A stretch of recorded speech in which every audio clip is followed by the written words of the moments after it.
একটা সময় ছিল যখন বাংলা চলচ্চিত্র মানেই ছিল বক্স অফিসে ঝড়। সিনেমা মানেই ছিল মানুষের আবেগ, মানুষের উন্মাদনা আর নায়কদের রূপালী পর্দার তাণ্ডব। হল ভর্তি দর্শকদের করতালি, সিটি, হুইসেল এসব যেন ছিল বাংলার সিনেমা জগতের প্রতিদিনকার চিত্র। ভাবতেই অবাক লাগে, সেই গৌরবময় দিনগুলো যেন হঠাৎ করে কোনো অদৃশ্য শক্তি টেনে নিয়ে গেল। হারিয়ে গেল সোনালি অধ্যায়, কোনো কালের অনন্ত গহীনে। সিনেমা হলগুলো একে একে নিভে গেল অন্ধকারে, আর দর্শক সরে গেল অন্য বিনোদনের দিকে। কিন্তু তবুও সব শেষ হয়ে যায়নি। আজও কিছু নায়ক আছেন যারা বাংলার সেই পুরনো গৌরবকে বুকের ভেতর আগুনের মতো জ্বালিয়ে রেখেছেন। আজও কিছু মানুষ আছেন যারা রূপালী পর্দায় দাঁড়িয়ে দর্শকদের মনে করিয়ে দেন বাংলা সিনেমা বেঁচে আছে, বেঁচে থাকবে। আজকের যাত্রা তাদের নেই। বাংলা চলচ্চিত্রের বড় পর্দায় যারা হয়ে উঠেছেন এই যুগের গর্ব, এই যুগের আলোকবর্তিকা। কল্পনা করুন, আপনি বসে আছেন অন্ধকারে ঢাকা এক সিনেমা হলে। স্ক্রিন এখনও জ্বলে ওঠেনি, চারপাশে অজানা মানুষ, কিন্তু প্রত্যেকের মুখে একই রকম উত্তেজনা। হঠাৎ আলো নিভে যায়, নীরবতা নেমে আসে, আর মুহূর্তের মধ্যেই পর্দায় ভেসে ওঠে এক একজন নায়কের মুখ। সেই মুহূর্তে মানুষ ভুলে যায় বাইরের পৃথিবী। তারা ডুবে যায় সেই জগতে যেখানে একজন নায়ক শুধু অভিনয় করেন না, বরং হয়ে ওঠেন মানুষের স্বপ্ন, আশা আর ভালোবাসার প্রতীক। আর এই যুগে ঢালিউডের সেই আলোচনায় এগিয়ে থাকা 5 জন নাম আমরা আজ খুঁজে বের করব। বন্ধুরা, আজকের যাত্রা হবে অন্যরকম। আমরা কথা বলবো ঢালিউডের বড় পর্দার বর্তমান সময়ের সেরা 5 জন নায়ক নিয়ে। তাদের জীবন, সংগ্রাম, অভিনয়ের ধরন, সফলতা, বিতর্ক সবকিছু এক একে তুলে ধরব আপনাদের সামনে। এরা সবাই আলাদা রঙে রাঙিয়েছেন ঢালিউডকে। কেউ গ্রাম থেকে শহরের মানুষকে নিজের অভিনয় মুগ্ধ করেছেন, কেউ নতুন প্রজন্মের স্বপ্ন হয়ে উঠেছেন, আবার কেউ নাটক থেকে সিনেমা এসে ভেঙেছেন সব ধারণার দেয়াল। চলুন শুরু করি। পঞ্চম স্থানে যিনি আছেন, তিনি ঢালিউডের সবচেয়ে বহুমুখী অভিনেতাদের একজন। তিনি এমন একজন শিল্পী যিনি সাধারণ গল্পকেও অসাধারণ করে তুলতে পারেন। তিনি হলেন চঞ্চল চৌধুরী। চঞ্চলের কথা বলতে গেলে একেবারে ভিন্ন একটা আবহ তৈরি হয়। তিনি শুধু সিনেমার নায়ক নন, তিনি শিল্পের এক আলাদা প্রতীক। তার অভিনয়ের সহজ সরল ভঙ্গি, চোখের ভাষা আর সংলাপ বলার ধরন সবকিছু মিলে দর্শককে এমনভাবে জড়িয়ে রাখে যে ভুলে যাওয়া কঠিন। মনপুরা দিয়ে শুরু, আর তারপর একের পর এক কাজ, আয়নাবাজি, হাওয়া, দেবী, যে চরিত্রই করেছেন সেখানেই তিনি নিজের আলাদা ছাপ রেখে গেছেন। তিনি কখনো প্রচলিত নায়কের মতো গ্ল্যামার বা কায়দা দেখান না, বরং তার শক্তি লুকিয়ে আছে বাস্তবতার ভেতরে। চঞ্চলের অভিনয় একটা বিষয় সবসময় চোখে পড়ে, তিনি চরিত্র হয়ে যান। দর্শক মনে করে না যে তিনি অভিনয় করছেন, মনে হয় তিনি সত্যিই ওই মানুষটা। এই কারণেই তাকে বাংলাদেশের পাশাপাশি পশ্চিমবঙ্গেও এতটা সম্মান দেওয়া হয়। সাম্প্রতিক সময়েও তিনি সীমান্ত পেরিয়ে কাজ করেছেন এবং সেখানেও প্রশংসা কুড়িয়েছেন। পুরস্কার তার জন্য নতুন কিছু নয়, কিন্তু প্রকৃত পুরস্কার হল মানুষের ভালোবাসা। তিনি প্রমাণ করেছেন নায়ক মানে শুধু নাচ গান নয়, নায়ক মানে মানুষের অনুভূতি ছুঁয়ে যাওয়া। আজকের দিনে যখন ব্যবসায়িক সিনেমার ভুরে অনেকেই কেবল দর্শক টানার চেষ্টা করেন, তখন চঞ্চল দাঁড়িয়ে আছেন নিজের অভিনয়ের শক্তি দিয়ে, আর এই কারণেই তিনি এই তালিকায় আছেন। এবার আসি চতুর্থ স্থানে থাকা একজন তরুণ শক্তির দিকে। তিনি মাত্র কয়েক বছরের মধ্যেই বড় পর্দায় নিজের আলাদা জায়গা করে নিয়েছেন। নাটক থেকে সিনেমায় এসে দর্শকদের মন জয় করে নিয়েছেন দ্রুত। তিনি হলেন সিয়াম আহমেদ। সিয়ামের যাত্রাটা সত্যি অনুপ্রেরণাদায়ক। প্রথমে ছোট পর্দায় মডেলিং, নাটক, টেলিফিল্ম সবকিছুতেই তিনি নিজের পরিচিতি তৈরি করেন, কিন্তু তাকে বড় পর্দায় আনল পোড়া মন 2। সেখান থেকে আর পেছনে তাকাতে হয়নি। তার অভিনয়, পরিশ্রম আর চেষ্টা তাকে তরুণ প্রজন্মের নায়ক বানিয়ে দিয়েছে। দর্শকরা তাকে শুধু ভালোবাসে না, তাকে দেখে নিজেদের স্বপ্ন খুঁজে নেয়। বিশ্বসুন্দরী, পোড়া মন 2, দহন, গুনিন প্রতিটি সিনেমাতেই সিয়ান আলাদা কিছু করে দেখিয়েছেন। কখনো তিনি প্রেমিক, কখনো প্রতিবাদী, আবার কখনো ভিন্নধর্মী চরিত্র। তার অভিনয় যে সচেতনা আছে সেটা সহজেই নজর এড়িয়ে যায় না। তিনি জানেন কিভাবে দর্শকের আবেগকে ছুঁতে হয়। এখনকার সময়ের সবচেয়ে আলোচিত তরুণ নায়কদের মধ্যে তিনি একজন। তার অভিনয়ের গভীরতা দিন দিন বাড়ছে। প্রযোজক ও পরিচালকরা এখন তাকে নিয়ে বড় প্রজেক্টে কাজ করতে আগ্রহী, আর দর্শকরা তো অপেক্ষায় থাকে সিয়ামের নতুন সিনেমা কবে আসবে। এই জায়গায় দাঁড়িয়ে বলা যায় সিয়াম শুধু একজন নায়ক নন, তিনি নতুন প্রজন্মের জন্য এক প্রেরণা। তার ভেতরে আছে সেই ক্ষুধা, সেই আগ্রহ যেটা একজন শিল্পীকে ক্রমশ বড় করে তোলে। আর সেই কারণেই তিনি এই তালিকায় চতুর্থ স্থানে আছেন।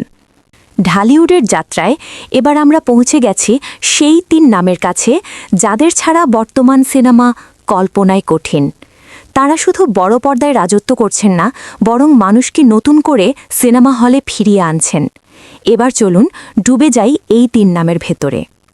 তৃতীয় স্থানে আছেন এমন এক নাম যিনি দীর্ঘদিন ধরে ছোট পর্দার অপ্রতিদ্বন্দ্বী সম্রাট ছিলেন, যাকে ভক্তরা ডাকেন নাটকের রাজা। আর তিনি হলেন আফরান নিশো। আফরান নিশোর ক্যারিয়ার যেন এক বিস্ময়। নাটকে অভিনয় শুরু করার পর থেকেই তিনি যেভাবে একের পর এক কাজ করেছেন তা বাংলাদেশি আর কারো ক্ষেত্রে দেখা যায়নি। হাজারের কাছাকাছি নাটক, অগণিত টেলিফিল্ম, ওয়েব সিরিজ, প্রতিটি জায়গায় তিনি নিজের অভিনয়ের দক্ষতার ছাপ রেখেছেন। নাটকপ্রেমী দর্শকরা বলতেই অভ্যস্ত, নাটক মানেই নিশো। এই জায়গাটাই তাকে আলাদা করে তোলে। নাটকের রাজা বলা হয় তাকে, কারণ তার মতো ধারাবাহিকভাবে দর্শক টানতে আর কেউ পারেননি। হাসি, কান্না, রোম্যান্স, সামাজিক বাস্তবতা, প্রতিটি আবেগে তিনি এমনভাবে ডুবে যান যে দর্শক ভাবতেই পারে না এটা কেবল অভিনয়। মনে হয় যেন সত্যিই ঘটছে। আর এটাই তার অভিনয়ের সবচেয়ে বড় শক্তি। কিন্তু নিশোর গল্প থেমে নেই কেবল নাটকে। তিনি প্রমাণ করেছেন বড় পর্দাতেও তিনি সমান সফল। তার সিনেমা সুন্দরী, কপালে লিখা কিংবা সাম্প্রতিক ওটিটি কাজগুলো সবই দেখিয়েছে তিনি বহুমুখী অভিনেতা। তিনি শুধু জনপ্রিয়তার জোয়ারে ভেসে যাননি, বরং অভিনয়ের ভেতরে নতুন নতুন পরীক্ষা নিরীক্ষা করেছেন। আর এই কারণেই তিনি ঢালিউডের বড় পর্দায় আজকের তালিকার 3 নম্বরে জায়গা করে নিয়েছেন। দ্বিতীয় স্থানে আছেন এমন একজন যিনি ঢালিউডকে নতুন করে সংজ্ঞায়িত করেছেন। তার নাম শোনা মানে দর্শকের মনে ভরসা জাগে এ সিনেমা ভালো কিছু হবে। তিনি হলেন আরিফিন শুভ। আরিফিন শুভর ক্যারিয়ারটা যেন ঢেউয়ের মতো। কখনো উঁচুতে উঠেছেন, কখনো লড়াই করেছেন, কিন্তু শেষ পর্যন্ত প্রমাণ করেছেন তিনি আসলেই একজন সত্যিকারের অভিনেতা। ঢাকা অ্যাটাক ছিল তার ক্যারিয়ারের টার্নিং পয়েন্ট। সেখান থেকে শুরু করে মিশন এক্সট্রিম, বিসর্জন কিংবা সাম্প্রতিক প্রজেক্টগুলো সবই দেখিয়েছে তার অভিনয়ের গভীরতা।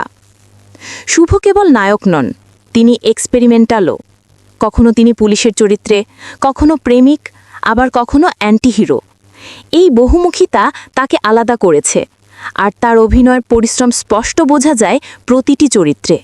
তিনি জানেন কিভাবে শরীর, কণ্ঠ আর চোখ দিয়ে গল্প বলতে হয়। সাম্প্রতিক খবরে দেখা যাচ্ছে তিনি আন্তর্জাতিক প্রজেক্টেও যুক্ত হচ্ছেন। বলিউড কিংবা অন্য দেশের সিনেমায় কাজের সুযোগ নিয়েও ইতিমধ্যে আলোচনা শুরু হয়েছে। এটা যদি সফল হয় তবে শুভর ক্যারিয়ার একেবারে অন্য মাত্রায় চলে যাবে। আর সেই সম্ভাবনাই তাকে আজকের দিনে দ্বিতীয় স্থানে দাঁড় করিয়েছে। এবার আসি সেই নামের কাছে যার নাম শুনলেই ঢালিউডের প্রতিটি ভক্তের চোখে ভেসে ওঠে একটাই পরিচিত মুখ। 2 দশকেরও বেশি সময় ধরে যিনি একাই টেনে নিয়ে যাচ্ছেন ইন্ডাস্ট্রিকে। ঢালিউড মানেই যেই নামটা সবার আগে আসে তিনি হলেন শাকিব খান। শাকিব খান, যাকে কিং খান বলা হয়, তা কেবল ডাকনাম নয়, বাস্তবতার প্রতিচ্ছবি। 1999 সালে ক্যারিয়ার শুরু করার পর থেকে তিনি এতগুলো সিনেমা করেছেন যে সংখ্যা গুনতে গেলেই মাথা ঘুরে যায়। 250-এর বেশি সিনেমা, অসংখ্য সুপারহিট গান, ডায়ালগ আর কোটি ভক্তের হৃদয়ে স্থায়ী জায়গা। শাকিব খানের শক্তি হল তার অদম্য জনপ্রিয়তা। যখনই তার সিনেমা মুক্তি পায় মানুষ হলে ছুটে আসে। ঈদের সময় তো যেন শাকিব ছাড়া উৎসবই অসম্পূর্ণ। তিনি একা একটা প্রজেক্টে বক্স অফিসে সফল করতে পারেন, আর এটাই তাকে অন্য সবার থেকে আলাদা করেছে। কেবল জনপ্রিয়তাই নয়, অভিনয়ও তিনি নিজের ছাপ রেখেছেন। প্রিয়তমা, শিকারী, নবাব এলএলবি, প্রতিটি ছবিতে তিনি নতুন কিছু দেখানোর চেষ্টা করেছেন। তিনি শুধু নায়ক নন, তিনি একজন ব্র্যান্ড। তার নামেই সিনেমা চলে, তার নামেই বিনিয়োগ আসে, আর তার নামেই মানুষ আশা করে ঢালিউডের পুনর্জাগরণ। শাকিব খান আজও প্রমাণ করে যাচ্ছেন কেন তিনি ঢালিউডের সবচেয়ে বড় তারকা।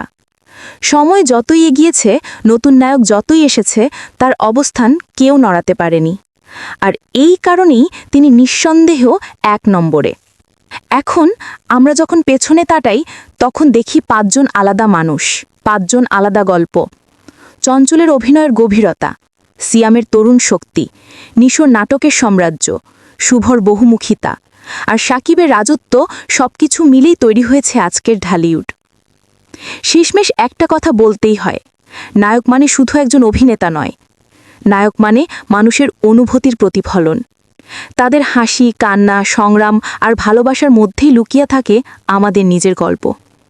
তাই হয়তো আমরা সিনেমা হলে বসে হেসে উঠি, কাঁদি, উত্তেজিত হই, কারণ এই নায়করাই আমাদের বাস্তবকে ভুলিয়ে নিয়ে যায় স্বপ্নের জগতে। আজকের যাত্রা থেকে এখানেই বিদায় নিচ্ছি, কিন্তু প্রশ্ন রয়েই যায়, আপনার প্রিয় নায়ক কে? কে আপনাকে সবচেয়ে বেশি ছুঁয়ে যায়? সেটা মন্তব্যে জানাতে ভুলবেন না, কারণ এই আলোচনার শেষ নেই, বরং এটাই সিনেমার আসল শক্তি, মানুষকে কথা বলাতে শেখানো। আর হ্যাঁ, সাবস্ক্রাইব। বাপরে, এত অলস কেন আপনারা? লাইক সাবস্ক্রাইব না করলে হবে? করে ফেলুন। আচ্ছা, এতক্ষণ ভিডিওটি দেখার জন্য অনেক ধন্যবাদ।